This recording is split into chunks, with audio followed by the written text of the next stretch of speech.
Issue 3 of The Fall of the Sith Empire, subtitled First Encounter, finally brings the two sides of our narrative together in an explosive confrontation. In the previous two issues, Jory managed to escape the Sith Empire and flee back to Koros Major, leaving behind her brother who had been trained in the Sith arts to be a weapon for Naga Sadow. Unbeknownst to Jory, she had been allowed to escape so that she could take the tracking device hidden aboard her ship back to the Republic. During her escape, Sadow manipulated his political rivals and massacred their fleet. With no further resistance, Sadow marshals his forces and jumps into hyperspace toward the Republic. Our story opens with a text crawl. After escaping from Naga Sadow and the Sith Empire, Jory Daragon arrives back in the Republic, broadcasting her warnings. But no one will believe her, not her old friend Arba the Hutt, and not the judge.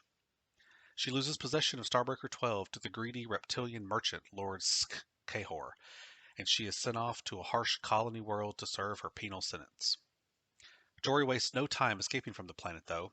She must deliver her warning to Empress Teta no matter what. She succeeds in stealing an ore hauler, flies back to Senegar, and ejects to safety as her stolen ship is shot down. Jory makes her way through the city streets, boldly climbs the exterior of Empress Teta's palace, and breaks inside. Meanwhile, her brother Gav is still stinging from Naga Sadow's tricks. The Dark Lord reminds Gav of his downtrodden life in the Republic and how it will be different under Sith rule.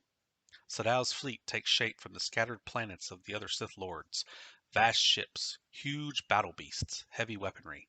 Sadow will direct battle from his sinister meditation sphere. Still tempting his protege Gav, Sadow gives him military command of the fleet. Reeling with uncertainty about attacking his home and wishing Jory could be with him, Gav takes the helm. The Sith war fleet launches toward the Republic, following the beacon hidden inside Starbreaker 12. In her palace, Empress Teta meets with her Jedi advisors Mehmet Nadil, Odin and his ancient master Uru. Uru has arrived because he too senses the dark undercurrents, frightening visions that suggest a terrible impending war, even though the officials on Coruscant will not heed the warnings. Suddenly, Jory drops from the balcony, breathless, shouting her story before the guards can silence her. Empress Teta hears enough, though, to know this is a confirmation of their greatest fears. Jory nearly collapses with relief when the Empress and her Jedi summon their defensive fleet and prepare for battle. But it may already be too late, because Naga Sadow is on his way. Our story begins not with Jory Daragon or Empress Teta and her Jedi advisors, or Naga Sadow, but with Sk Kahor.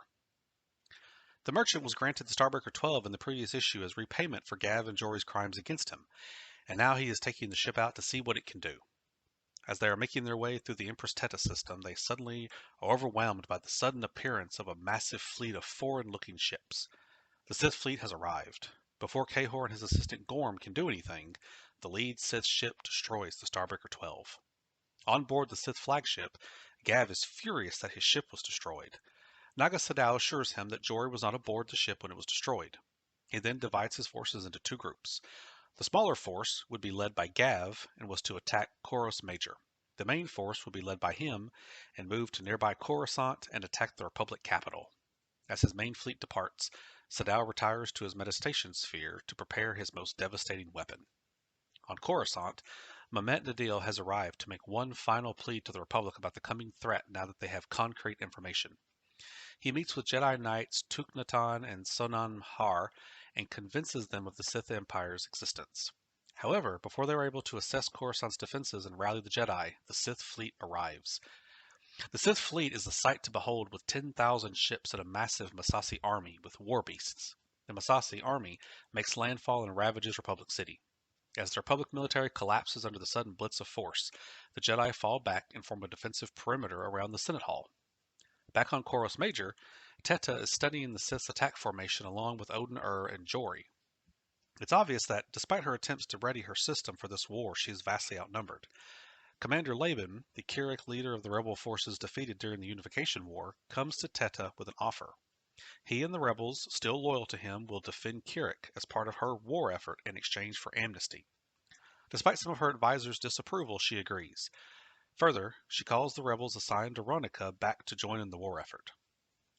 The Sith reach Koros Major and begin the invasion. Odin gives Jory a lightsaber to defend herself with and rushes off to assist in the defense of Kirik. As the battle commences, Gav goes down to the surface with a group of Massassi bodyguards to look for Jory. He is horrified by the damage being inflicted upon Senegar. He enters Arba's repair dock and is denounced as a traitor by the Hutt. He spits in Gav's face and the Massassi kill him. Jory enters and sees Arba's body. She assumes Gav killed him and attacks him with the lightsaber. On Kirik, Odin and his master Uru prepare for the coming battle. The Sith dropships arrive and unleash thousands of Massassi warriors and war beasts upon the city there. The Battle of Kirik has begun. We finally get the action we've been waiting for in this issue, and it immediately raises the quality of the story.